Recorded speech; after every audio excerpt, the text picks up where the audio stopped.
Desde o início do mandato dele, em janeiro, Donald Trump optou por uma política agressiva de taxação para lidar com diversos parceiros comerciais dos Estados Unidos. O episódio mais recente envolveu o anúncio de tarifas de 25% sobre produtos canadenses e mexicanos. Como resposta, o Justin Trudeau, o primeiro-ministro do Canadá, boicotou a venda de produtos importados dos Estados Unidos e justificou as vaias ao hino estadunidense em partidas esportivas. Depois de conversas com a presidente do México, a Claudia Sheinbaum, o Trump voltou atrás e adiou a aplicação para abril desse ano. As idas e vindas têm sido frequentes no terrorismo tarifário do Donald Trump. Ele ameaçou taxar a China, que reagiu suspendendo os fornecedores de soja dos Estados Unidos, o que afeta diretamente o agronegócio do país. O Brasil também entrou na mira dessa nova política, com ameaças de taxação sobre o aço. O país é o segundo maior exportador do produto para os Estados Unidos. O Trump aposta todas as fichas na capacidade comercial dos Estados Unidos e no poder do dólar. Mas se continuar insistindo desesperadamente na taxação dos países aliados, corre o risco de expor a fragilidade da diplomacia externa estadunidense. Segunda-feira, 10 de março de 2025.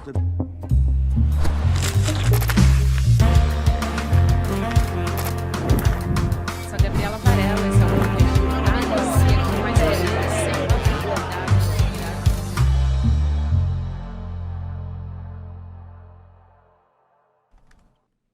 Olá, seja muito bem-vindo, seja muito bem-vinda. Eu sou a Gabriela Varela e esse é o Videocast em Detalhes.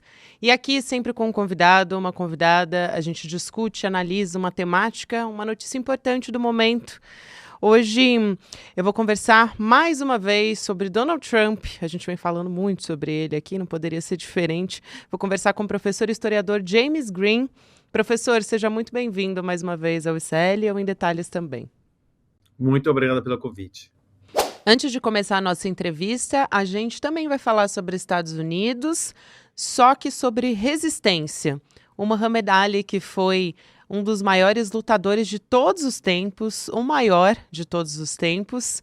Ele é uma figura de inspiração até hoje e a gente aqui no ICL vai trazer uma entrevista exclusiva com a filha dele, que é a Mariam Ali, que é ativista, socióloga. Ela conversou com o Eduardo Moreira, o nosso Edu, a respeito da história do pai, também os bastidores ali da família, mas principalmente sobre o papel que ele teve nessa resistência negra na história dos Estados Unidos. Então, você pode acompanhar essa conversa no dia 16 de março, que é um domingo, 8 horas da noite. Você coloca o seu e-mail rapidinho ali, se inscreve em detalhesicl.com.br, dá para dar uma pausa aqui, acessar o seu navegador, colocar o seu e-mail e pronto, você já vai ser avisado sobre quando essa conversa começar. Então, não perde essa oportunidade, garante a sua vaga de forma gratuita e não é todo dia que a gente pode ter a oportunidade de conhecer a história do Muhammad Ali por meio da família dele, né? Então, vale muito a pena acompanhar. Agora sim, a gente vai começar a nossa entrevista no Em Detalhes. Vamos lá, professor. A gente tem diversos países afetados, já que a gente vai falar de taxação. É até difícil, a gente tem que dividir aqui por blocos, né? Mas eu quero começar pelo Brasil, porque é do nosso interesse, né? Então, a gente teve uma conversa do governo brasileiro com a equipe do Trump e o nosso país defendeu um acordo nessa questão tarifária, dizendo que os Estados Unidos levam vantagem nessa relação comercial. E o Brasil tem enfrentado ameaças diretas do Trump. Até no discurso que ele fez no Congresso, ele citou o Brasil abertamente. Já tinha feito ameaças em relação à taxação do aço, né, sobre o aço. Agora, pelo andar da carruagem que a gente tem até o momento, nada concreto ainda, mas muitas ameaças. A gente sabe também que tudo pode mudar a qualquer momento vindo do Donald Trump. Ele é muito imprevisível. Mas qual que é o impacto, qual que pode ser o impacto para o nosso país? Bom, conforme as decisões da hora do Trump, que como você acabou de falar, ele é totalmente volúvel. Ele pode levantar às 3 da manhã e mudar de opinião sobre um determinado país. Então, nesse momento, parece que estão negociando a questão de alumínio e aço e vamos tentar resolver essa questão. e não impor as tarifas, mas Trump amanhã pode pensar o contrário. Então, eu acho que é difícil saber de longa duração qual vai ser o impacto das decisões de Donald Trump, porque são muito, muito variáveis. Ele pode resolver impor um imposto sobre importação de soja, por exemplo, ou de milho, outro produto que o Brasil exporta para os Estados Unidos. É verdade, professor, e a gente teve outras ameaças e recuos também. Um recuo recente por parte do presidente dos Estados Unidos foi em relação ao México e também ao Canadá, adiando a taxação de algumas importações até o dia 2 de abril. Estou pegando aqui as informações corretas. E existe um acordo comercial também entre Estados Unidos, México e Canadá. E o Trump também definiu que eles não vão precisar pagar tarifas, eles, né, Canadá e México, sobre nenhum produto que se enquadre dentro desse acordo. E o Trump até usou ali um tom amistoso, falando da presidente do México, a Cláudia Sheinbaum. O que explica esse novo recuo por parte do Donald Trump? O Donald Trump é como uma criança. Você tem que tratar ele de uma certa maneira, ele fica tranquilo, ele não fica gritando e chorando. Então, parece que a presidente de México deve ter elogiado ele muito, dizendo que é um cara brilhante, maravilhoso, porque o Trump tem o ego de uma criança de 7 anos. Então, imagino que ela deve ter indicado a ele que ela está muito disposta a colaborar com ele, que ela acha ele fabuloso, então ele aceitou. Porque os líderes que conseguem ter um diálogo com ele são os líderes que mais exageram nos comentários positivos sobre o presidente. Então, imagino que isso foi um elemento. Mas eu repito, eu acho que Donald Trump não tem nenhum projeto político claro sobre essa questão. Está usando isso quando ele se recorre de fazer essa ameaça. Então, eu acho que hoje pode ser tranquilo com o México, amanhã pode ser o contrário. A mesma situação com o Canadá. E não tem sentido, porque o Canadá é um dos aliados mais fiéis dos Estados Unidos nos últimos 200 anos. E é absurdo tudo que ele está fazendo com o Canadá. E, além disso, insultando o país, dizendo que ele queria anexar o país, em que a grande maioria das pessoas, nem morto, querem ser parte dos Estados Unidos. Então, ele está, além de ser muito agressivo contra o país, ameaçando a anexá-lo, que é uma coisa muito incômoda também, muito desagradável. É desagradável, acho que é para dizer o mínimo, né, professor? Assim, a gente tem visto os canadenses até boicotando produtos, isso contaminou até a sociedade canadense, né? O sentimento canadense em relação a isso tem sido muito forte. Então, estão boicotando produtos dos Estados Unidos, a gente vê também propagandas nas ruas, e essas idas e vindas do Trump criam um espetáculo também, né? É difícil entender qual é o objetivo disso, se é um instrumento de pressão que o Donald Trump usa conforme ele quer, porque em relação ao Trump do primeiro mandato também, que impôs algumas taxações, é diferente, né? Quer dizer, parece que o Trump está jogando tudo logo de cara, nesse início, usando como instrumento de pressão.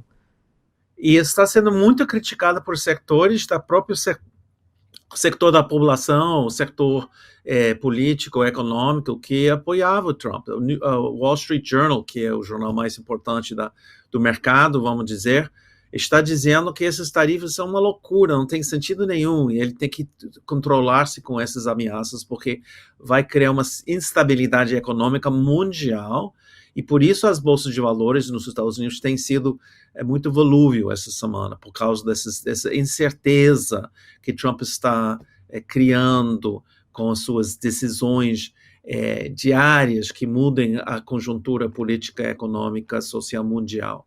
Então, isso cria uma ansiedade entre investidores, e eu acho que isso causa uma situação muito séria aqui neste país, porque tem outro elemento fundamental. Uma grande parte da base dele esperava uma mudança na situação econômica um tratamento da questão da inflação que não está sendo tratada pelo governo. Então, eu acho que ele está deixando muito aberto uma possibilidade de um grande perde de apoio de setores da população americana quando começa a ter os impactos dos tarifas aumentando a inflação no país. E aí, outra coisa que me chama a atenção são as respostas dos países a partir dessas ameaças e dessas medidas concretas do Donald Trump. A gente estava falando, por exemplo, de México e do Canadá. A presidente do México, a Cláudia Sheinbaum, ela teve conversas com o Trump, o Justin Trudeau também, o primeiro-ministro do Canadá, mas eles também responderam à altura dos Estados Unidos publicamente. Então, o Trudeau chegou a dizer que as tarifas do Trump são muito estúpidas, falando publicamente sobre isso, que ia responder com retaliação. O que isso mostra sobre essa resposta dos países que estão sendo retalhados, né? Eu me lembrei aqui no Brasil de uma frase do ministro Alexandre de Moraes, claro que aí é um caso bastante específico, porque o Alexandre de Moraes, por parte do Congresso dos Estados Unidos, né, que teve um projeto que buscava impedir a entrada do Alexandre de Moraes nos Estados Unidos, ele respondeu dizendo: o Brasil não é mais colônia, deixou de ser colônia em 1822, mas essa frase, né, me fez pensar no quanto os países também dão uma resposta que me parece que é uma visão que os Estados Unidos têm, aí eu quero ouvir sua avaliação, de que os países, né, de que enxergam todos os países como colônia, a partir dessa fala do Moraes. É o seguinte, primeiro, a opinião pública nos Estados Unidos não está apoiando nenhuma medida dessas ações que ele está fazendo nesse momento. A única coisa que houve um certo apoio popular, além dos fanáticos do Partido Republicano, era a questão da imigração, os imigrantes, mas especificamente deportando as pessoas que tinham cometido crimes nos Estados Unidos. E não crimes qualquer, mas crimes sérios, assim. Isso sim tem uma maioria da população apoiando essa medida, mas nem outra medida. O que Elon Musk está fazendo, cortando empregos no governo, eliminando vagas, destruindo programas, acabando com o USAID. Tudo isso, a maioria da população pesquisada nas últimas semanas está indicando que está contra essas medidas. Está contra a perdão, a anistia para as pessoas que invadiram o Capitólio dia 6 de janeiro. Está contra essa atitude sobre a Ucrânia, apoia o povo ucraniano. Né? Então, o Trump está em um caminho muito perigoso. Ele acha que ele ganhou uma grande vitória, que na verdade foi 1,6% a diferença entre ele e Kamala, mas ele acha que ele tem um mandato para fazer o que ele bem quiser fazer, e eu acho que ele vai ter problemas com isso, porque eu acho que todas essas manipulações de tarifas vai causar uma situação de instabilidade e inflação, e isso vai criar problemas com a sua base e pessoas que votaram nele não porque gostaram dele, mas que acham que ele podia ter resolvido as questões econômicas no país com inflação e outros problemas. Sem dúvida, professor, o senhor fala sobre reclamações internas dos Estados Unidos. O agro tem reclamado muito, né? Os próprios produtores de soja também, por exemplo, já apresentaram incômodo dessa guerra comercial, né, que tem sido travada com a China, com outros países também, até o Brasil, nesse caso especificamente que a gente está falando da soja. E eu queria confirmar, como se em algum momento na nossa história a gente teve um tom de diplomacia tão verborrágico como a gente tem agora, a partir, né, do caos que tem sido gerado pelo Donald Trump. E até onde ele pode esticar essa corda também, sem ser cobrado pelos próprios eleitores e pela sociedade dos Estados Unidos. Então, o que o Trump tem nesse momento? Controle absoluto do Partido Republicano, que virou uma entidade que só apoia as medidas dele sem críticas públicas. E como ele tem uma maioria no Senado e na Câmara, ele tem uma certa margem muito limitada, porque a diferença de votos são três representantes, três deputados na Câmara e 4 senadores no Senado. Ele tem uma margem de maioria, mas margem muito limitada para poder aprovar seu projeto de lei. Mas nesse sentido, há uma resistência começando de se articular, especialmente sobre essa questão de recorte de empregos, vagas, posições no governo, onde as pessoas que estão sendo afetadas e pessoas que conhecem essas pessoas ou pessoas que estão sendo afetadas pelos serviços que vão ser limitados e cortados, estão começando a protestar, indo para reuniões nos distritos com os representantes da Câmara, até que o Partido Republicano recomendou aos seus deputados de não realizar reuniões nos seus distritos para evitar essa rancor, essa raiva, esse ódio que as pessoas estão expressando nessas reuniões com os deputados republicanos, questionando as medidas do governo em cortar vagas e cortar programas e cortar orçamento. Professor, aí falando especificamente da China, que foi mais uma vez, recorreu mais uma vez à Organização Mundial do Comércio, reclamando das tarifas dos Estados Unidos. Então, a gente teve o Canadá apresentando uma queixa na Organização Mundial do Comércio contra essas tarifas dos Estados Unidos. A gente tem a própria China entrando de novo, também com uma queixa na OMC por causa disso, já tinha entrado antes. E o que a gente pode ter como resposta da OMC nesse caso, principalmente porque a gente está falando de um órgão que está paralisado, que é o órgão de apelação que existe dentro da OMC. Sobre China em todo, esse é o alvo principal de Trump, claramente utilizando um sentimento de que China está concorrendo economicamente com os Estados Unidos, uma certa ansiedade na sociedade americana sobre isso. Então, ele está tentando realmente ter uma linha dura com China, ironicamente, porque ao mesmo tempo que ele tem essa política, Elon Musk precisa da China para produzir seus carros eletrônicos. Ironicamente também, os Estados Unidos está com essa política agressiva com a China, mas totalmente abraçando a Rússia, que é o novo aliado do Donald Trump. E para quem entende a geopolítica de muitos anos, é muito curioso que o Donald Trump e Vladimir Putin estão tão intimamente ligados nesse momento, não somente sobre a guerra de Ucrânia, mas em geral. É uma questão muito curiosa que é difícil entender hoje em dia, porque Donald Trump admira tanto Putin e critica tanto Zelensky de Ucrânia.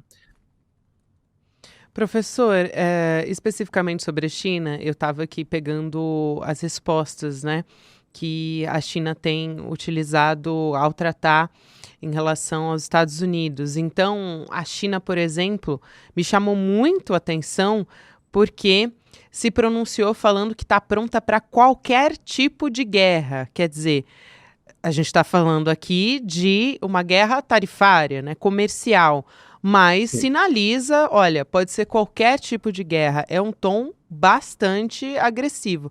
E já tinha respondido retalhando também, impondo tarifas de 10% a 15% sobre os produtos agrícolas dos Estados Unidos, que até tem gerado uma reação dentro dos próprios Estados Unidos.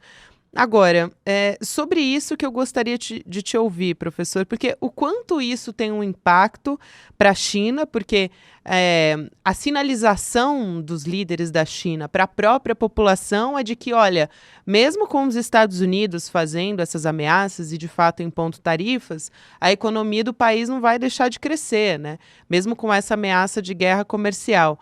E o quanto isso também pesa para os Estados Unidos, né? Porque não é, na verdade, isso não é bom para nenhum dos lados, já que são parceiros, né? China e Estados Unidos são grandes parceiros comerciais. Não, inclusive que eu acho que os chineses entendem muito bem que essa política do Trump é um desastre. E Trump, eu não sei se ele entende isso, porque realmente, se houver esse tipo de tarifa implementado, tanto quanto para a China, quanto México e Canadá, vai aumentar muito os preços de vários produtos essenciais imediatamente nos Estados Unidos. E isso vai ter um impacto politicamente. O Trump, nesse momento, não tem a popularidade, mais que 50% de popularidade, é menos que 50% a sua popularidade. Está baixando. Ele tem um problema muito sério nesse sentido. E ele sabe muito bem, em 2 anos, é bem possível que o Congresso vira democrata, e se for o caso, ele não vai poder aprovar nada nos últimos 2 anos do mandato dele. Então, é muito sério, as políticas são totalmente contra os interesses americanos, tarifas não funcionam, vão criar uma guerra mundial econômica de tarifas, eu acho, e pode até criar uma situação mais perigosa no sentido de outro tipo de guerra. Embora que eu acho que o perigo maior é a possibilidade da China invadir Taiwan, e com o falta de apoio do Trump à Ucrânia, eu acho que é um sinal para a China que os Estados Unidos não iam fazer nada para defender a Taiwan, caso a República Popular da China resolve invadir e anexar a Taiwan à China. Olha só, esse é um alerta, acho que é um dos mais perigosos, né, assim, para retaliações para além dessa guerra comercial. O senhor tinha citado, professor, em relação à Rússia e Ucrânia, que eu acho que foi uma grande novidade em relação aos russos, que o Trump ameaçou agora novas sanções contra Moscou depois que a Ucrânia sofreu um grande ataque com mais de 260 mísseis e drones. E aí eu digo novas porque os Estados Unidos já aplicam sanções contra os russos. Não ficou claro pela declaração do Donald Trump quais seriam essas sanções novas, até porque ele está acostumado a fazer essas ameaças o tempo inteiro como uma ferramenta de pressão, né, professor? Essa ameaça, ela pode se concretizar? Eu duvido que vai acontecer. Eu acho que isso faz parte do performance que ele está fazendo nesse momento, uma certa pressão. Então ele vai respondendo sem pensar, porque ele não pensa, e não tem pessoas em volta dele hoje em dia que podem dar um conselho para ele, dizer, olha, calma aqui, isso não é uma boa ideia, você não deve fazer isso, recua aqui, aqui. Ele está totalmente sem pessoas responsáveis. É uma criança que tem controle e não tem um adulto controlando ele. Isso que é o grande perigo. E ele tem um poder enorme, assim, mundial, sabemos isso. Então, por isso é muito preocupante. Eu duvido que ele vai implementar, porque claramente, desde o primeiro mandato dele, ele tem uma amizade, uma ligação, uma confiança em Putin que não tem explicação para mim. É a coisa mais curiosa que eu já vi na minha vida. É contra toda a lógica do política exterior norte-americana, dos diversos partidos e pensadores americanos. Tem alguma coisa esquisita na relação entre Trump e Putin. Isso é interessante que você traz, professor. Eu até ouvi quando a gente fala sobre essas intenções do Donald Trump, que é muito difícil interpretar quais são as intenções, os objetivos do Trump com todas essas ameaças, quando ele faz essa humilhação pública, né, em relação à Ucrânia, mais especificamente com o Zelensky, e depois o Zelensky diz que vai colaborar, claro, porque os Estados Unidos daí corta o auxílio militar à Ucrânia. Agora, quando a gente olha para esse objetivo do Trump, né, eu ouvi alguns professores de relações internacionais, especialistas, tentando entender toda essa lógica por trás das ameaças todas em relação não só à Ucrânia, mas às taxações que a gente vem conversando. Então, eles dizem que o Trump ele quer repactuar o lugar dos Estados Unidos no mundo, de industrializar certas áreas dos Estados Unidos. Ouvi também sobre restabelecer forças internacionais, quer dizer, alocar a verba onde o Trump acha que tem que alocar e retirar o dinheiro de algumas áreas. Quando ele fala sobre Canal do Panamá, quando ele fala sobre Groenlândia ou a própria Ucrânia, basicamente, são falas assim que são muito absurdas, né? Aonde estão essas intenções que esses especialistas estão colocando? Bom, primeiro, é muito difícil entender a lógica, a mentalidade do Donald Trump. É um incógnito. O cérebro dele, que eu acho que ninguém consegue penetrar e entender muito bem. Mas eu acho que, no fundo, eu vou analisar de uma maneira psicológica. É uma pessoa muito imadura, muito criança. Ele tem uma personalidade de uma pessoa de 7, 8 anos, que ele quer vingança, e ele quer ser amado e lembrado como um grande presidente. Por isso, todas essas colocações dele sobre tudo que ele está fazendo melhor, que já foi na história da humanidade, ele está louco para receber, por exemplo, o Prêmio Nobel de Paz. Mas nesse momento mundial de pensar na possibilidade de invadir Panamá, ou tentar anexar Canadá, ou obrigar Groenlândia a fazer um acordo com os Estados Unidos, são inconcebíveis e não vai acontecer. São discursos dele para provar que ele é viril, que ele é forte, que ele é uma pessoa importante. Ele indica as aspirações dele em termos de o que ele gostaria de deixar como legado, mas não, são coisas que não vão acontecer. E ele insulta, como você tinha mencionado antes, o Canadá, quando ele fala sobre a possibilidade de anexar o país. Ele cria uma hostilidade em toda a América Latina quando ele fala que ele vai recuperar o Canal de Panamá. Ele cria uma está entre todos os poderes da América Latina, inclusive os governos mais à direita, quando ele faz essas declarações, porque lembra de um passado norte-americano na América Latina de intervenção, de violência, de apoiar ditaduras. Então, eu acho que o Trump tem ilusões de coisas que ele não vai conseguir concretizar e ele vai muito além das possibilidades, e eu acho que isso vai criar uma reação muito forte contra o mandato dele. Uma reação, aí eu pergunto só para a gente fechar, professor, uma reação que pode vir por parte dos países, dos parceiros, que nem parecem tão parceiros assim, comerciais, OMC, organizações internacionais? Eu acho que a Europa vai se reorganizar, abandonando esse papel do Trump, não dos Estados Unidos, mas do Trump nesses 4 anos.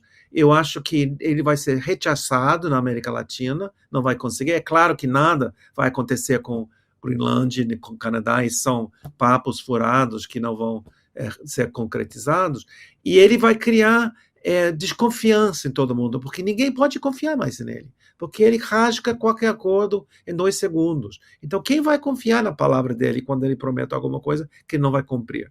Que ele é muito volúvel. Então, eu acho que ele, como presidente, é fraco, embora que pareça muito forte nesse momento. Ele está tentando destruir o governo com suas políticas, mas mesmo assim, no próprio gabinete do governo, do Conselho dos Ministérios, dos ministros, está começando a brigar contra Elon Musk e tudo que ele está fazendo. Há uma disputa interna que já começa a ser visível no governo de Donald Trump, que eu acho que vai só intensificar nos próximos meses. Professor, quero muito agradecer a sua presença aqui, professor James Green, sempre um prazer te ouvir.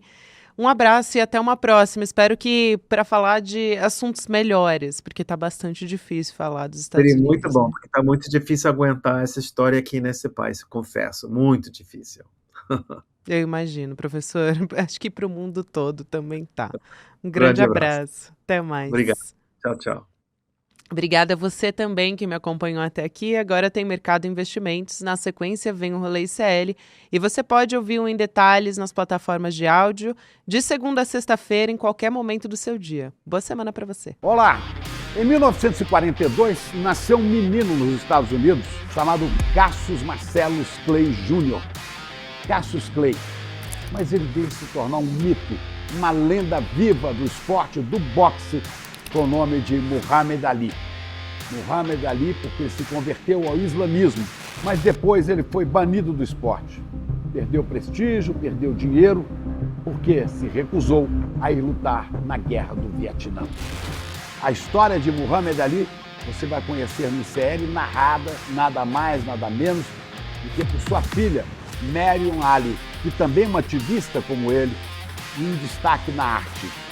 Vamos ver domingo, 16 de março, a partir das 8 da noite, aqui no ICL, é de graça. Você assiste nos canais do YouTube